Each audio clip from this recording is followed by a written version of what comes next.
তুই বেড়া নিজেকে চুদে নিজেকে তুই প্রেগনেন্ট করছস, তুই আর কাকে চুদবি?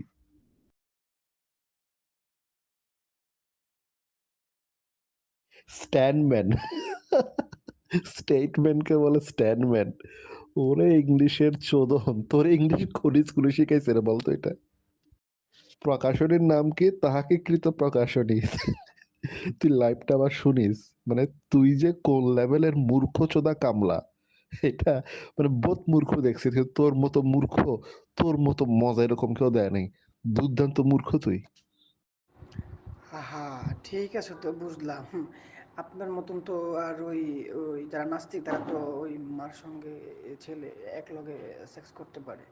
তো আপনিও করে এসেছেন আমি জানি, হ্যাঁ হ্যাঁ।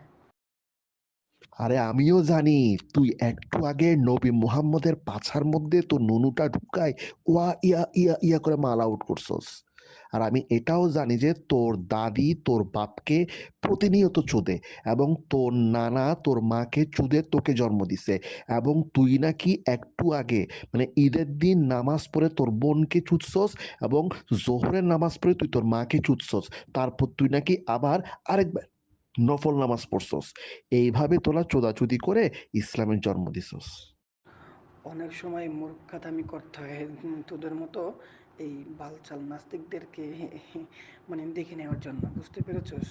তুই বাল আজল সম্পর্কে জানোস না, তুই আবার আইসিস রেফারেন্স চোদাইস। হাউয়ার প্লা কামলা তো সবাই, কে কামলা না? এই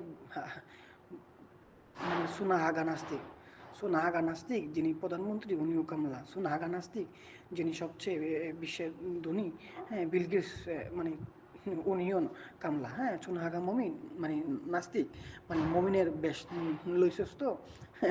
নাস্তিক লাভ নাই। তোর মতো মূর্খচোদা মুসলমানের যা তোর নবী বাজারে মাইয়া বিক্রি করতো, তোর নবী যে কত বড় জানোয়ারের বাচ্চা ছিল, খালি দাসী চুদতো।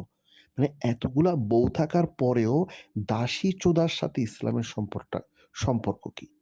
বউ আছে 14-15টা, তারপরেও দাসী চুদবে কেন? কোরআনের মধ্যে লেখা আছে মোহাম্মদ মাইয়া দেখলে মুগ্ধ হইতো। এতগুলা বউ, এতগুলা দাসী, তবু তার মায়া দেখলে নুনু খাড়ায় যাইতো। কারণটা কি? খারাপ কথা চাইলে তো আমিও বলতে পারি। তো তোর মতো তো আর আমি খারাপ না বা নাস্তিক না। নাস্তিক তো মা মেয়ে, মার সাথে বোনের সাথে একসঙ্গে তিনজনের সাথে সেক্স করার মতন ক্ষমতা রাখে। তো আমি বলি কি, তুই তোরে মনে হয় 1000 বার বলছে আমি নাস্তিক না, তবুও তুই সেখানে আটকায় আসস। নিজের পড়াশোনা বলতে পারস না। স্টেটমেন্ট, স্টেটমেন্টকে বলো স্টেইনমেন্ট। প্রকাশনী বলে তাহাকে কৃত প্রকাশনী। মানে তুই জীবনে কোনোদিন মানে সহি বুখারির মূল কিতাবটা দেখছস? পিডিএফ কপি অথবা মূল কিতাবটা দেখছস তুই? থাকস কোথার মধ্যে? মেসা থাকস মনে হয়। একসাথে একটা রুমের মধ্যে 20-30 জন থাকস। তুই জীবনে কোনোদিন একটা রুম পাইছস পড়াশোনা করার জন্য? মেট্রিক ফেল করছস, হয়তো বিদেশে গেছস গা। তোরে যদি বলি যে বাংলায় গরু রচনা লেখ 1 পৃষ্ঠা, তুই 1 পৃষ্ঠা গরু রচনা লিখতে পারবি? তুই কোনো রেফারেন্স দেখাইতেই পারস না। তুই যেই রেফারেন্স দেখাইছস ওই শব্দের অর্থ অনুবাদ তুই নিজেই জানোস না। সো নাগা নাস্তিক, হ্যাঁ, তোর সময় আছে এখনো। হ্যাঁ, তুই আর তোর মা, তোর বাপ, তোর বোন মিলে একসঙ্গে লাগালাগি কর, ঠিক আছে? মানে তোদের মাঝখানে তো এগুলো হালাল। তো হালাল যেহেতু এগুলা তোদের মাঝখানে, সেহেতু যা, তো তোর মার পিছিয়ে দিয়ে কর, তোর বাপের সামনে দিয়ে দে। আর তারপরে তোর মা একটু ক্লান্ত হইলে তারপর তোর বোনকে শুরু কর, হ্যাঁ। আরে আমি জানি তুই যদি নাস্তিক নাও হস তাহলে তুই হয়তো মানে হিন্দু হবি, হ্যাঁ। এই দুইয়ের অধিক তুই হবি না, হয়তো নাস্তিক না হলে তুই হিন্দু। আরে শালা, কৃষ্ণ যখন না অর্জুনের সাথে সমকামী করেছিল, তো তোরা ওই দিকে যাস না, হ্যাঁ। যখন ব্রহ্মা তার নিজের মেয়েকে লাগাইছে, মহাদেব যখন ঋষিদের পত্নীদের সঙ্গে আকাম করেছে, এই পরে কালিরে যখন পাটায় ছুটছে, তোরা তো ওইদিকে মাথা ঘামাস না। তো আমি জানি তুই হয়তো হিন্দু নাহলে নাস্তিক, কারণ এই দুই ছাড়া তুই এর অধিক না। তো এখনও সময় আছে, যদি হিন্দু হয়ে থাকস তাহলে কৃষ্ণের কাছে যা, কৃষ্ণ তোকে লাগিয়ে দিবে এত বড় ধন দিয়ে। কারণ যখন কৃষ্ণ রুক্মিণীকে লাগাইতেছিল তখন রুক্মিণী অজ্ঞান হয়ে গেছিলো, এখন তো আর মানে সইতে পারবে না, তো তুই বাকিটা কাজ সেরে দে কৃষ্ণর সঙ্গে, ঠিক আছে? তুই তোর নবীরে আর আল্লাহর আজকে যে চোদা চোদছস, একটা তুই রেফারেন্স দিতে পারস না, ইংরেজি পড়তে পারস না, বাংলা পড়তে পারস না। তুই মানে কি মানে এত মূর্খ চোদা কেমনে হয়? তোর যদি হ্যাডাম থাকে তুই দলিলগুলো ছবি তুলে তুলে তুই দেখা না, তুই কোন কিতাব থেকে দেখাবি দেখা। সমস্যা কি? একটা রেফারেন্স তোর দেখাবার যোগ্যতা নাই। গতবারও লাইভে আসছস তখনও পারস নাই, কলে আসছস তখনও পারস নাই, আজকেও পারস নাই। কিন্তু মেসেজের মধ্যে কুত্তার মতো লাফাস।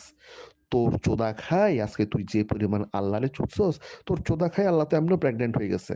এখন সকালবেলা যখন কাউয়া ডাকবে তখন আল্লাহ বাচ্চা দিবে। আর তোরে কি ডাকবে? ভাব ডাকবে। আমি বাংলা পড়তে পারি না, তোর বলেছে কে ছাগলের বাচ্চা, সোনা আগা, হ্যাঁ বিধর্মী।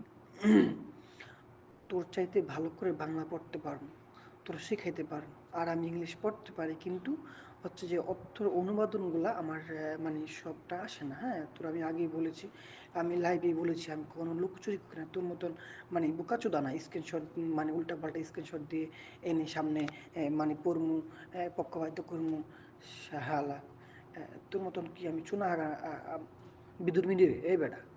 তো চুনা আগা বিদুর্মী, তুই তো হিন্দুর ঘরে জন্ম, সময় আছে এখনো, তুই গোমূত্র পান কর। এত বড় নুনু ছাড়া ফোলা, নিজের পড়াশোনাটাও বলতে পারে না, এমনকি কলটাও সে ধরতে পারে না ভয়ে।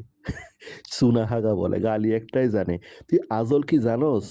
আজল মানে হচ্ছে তোর মায়ের সোনার বাইরে আমি মাল আউট করি, ওটাকে আজল বলে। তারপরে তোর মারে যখন বাজারে বিক্রি করব নবীর সুন্ন অনুসারে, ওইটাকে বলা হয় ক্রয় বিক্রয়। তোর মোহাম্মদ নামক যে জানোয়ারের বাচ্চা আছে, যে তোর মারে সুদে সুদে তোর মতো মুসলমানের জাত জন্ম দিছে, ওই মুহাম্মদ এই কাজটা করতো।